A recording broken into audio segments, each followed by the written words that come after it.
Antes do filme ser lançado, os diretores já haviam adiantado. Thanos é o protagonista de Vingadores Guerra Infinita.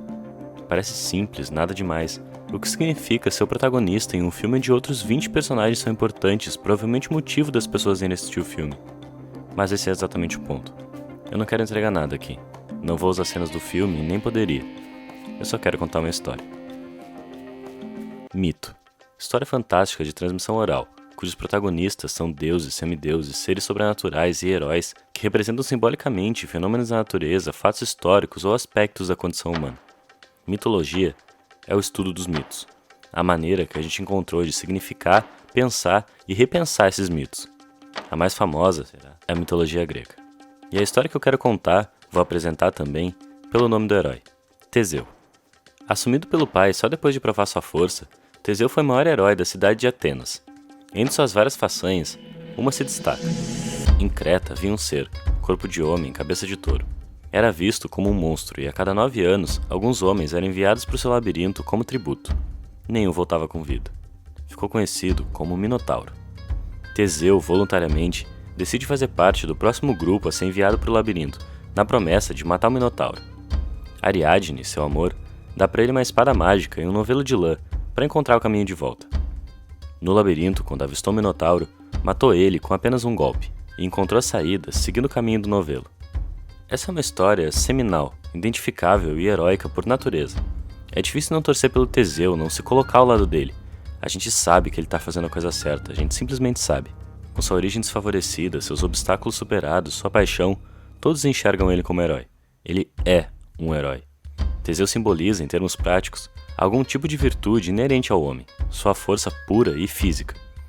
Seu nome significa o homem forte por excelência, e é um personagem, em certo nível, inquestionável. Matar o Minotauro é seu clímax. Mas a que custo? Borges escreveu: a cada 9 anos, entram na casa 9 homens para que os liberte de todo o mal. Ouço seus passos ou sua voz no fundo das galerias de pedra e corro alegremente para procurá-los. A cerimônia dura poucos minutos. Um após o outro caem, sem que eu ensanguente as mãos. Onde caíram, ficam, e os cadáveres ajudam a distinguir uma galeria das outras.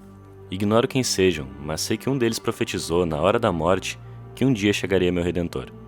Desde esse momento, a solidão não me magoa, porque sei que vive meu Redentor e que por fim se levantará do pó.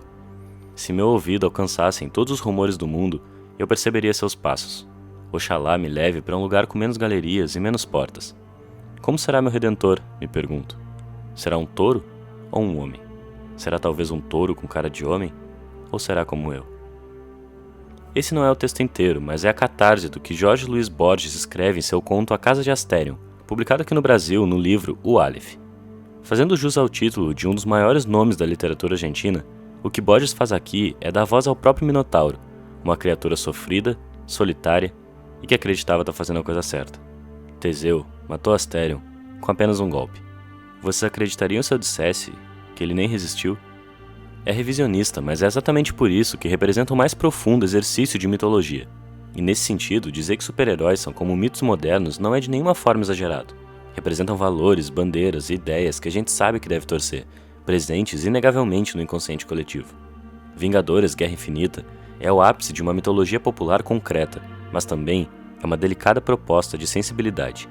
Isso porque Thanos é, nesse filme, o que Minotauro é no conto do Borges, o protagonista da história. Uma história predisposta externamente a não olhar para ele desse jeito, que marginaliza automaticamente tudo aquilo que não é inquestionável, que não veste o uniforme do herói. E repensar a história que a gente acreditava estar indo assistir é relevante por um principal motivo: empatia. Thanos não é a ideia que vem para nos confrontar. No filme, é a ideia que a gente acompanha. Então ela pode estar errada, a gente pode discordar, mas ele nos torna sensíveis a ela. E esse exercício que nos mostra quantas dificuldades, quantas tentativas de impedimento, quantos sacrifícios esse ser passou, também nos faz perceber que aquilo que a gente se acostumou a vilanizar também tem suas verdades, e certas ou não, ele acredita nelas, precisa delas. É mais difícil apontar o dedo quando a gente descobre que o outro também sente, e que talvez, só talvez, ele também não quisesse tudo aquilo. Meu nome é Henrique e eu não tive nenhuma pretensão com esse vídeo. Inclusive o que a gente faz aqui no canal costuma ser bem mais planejado, editado e trabalhoso, mas resolvi adotar um formato mais simples só para não deixar essa ideia passar mesmo. Se é novo aqui, dá uma olhada nos outros vídeos, tem umas coisas bem mais legais e complexas e agradeço ao Gabi por me apresentar o conto do Minotauro, dá uma olhada na descrição também.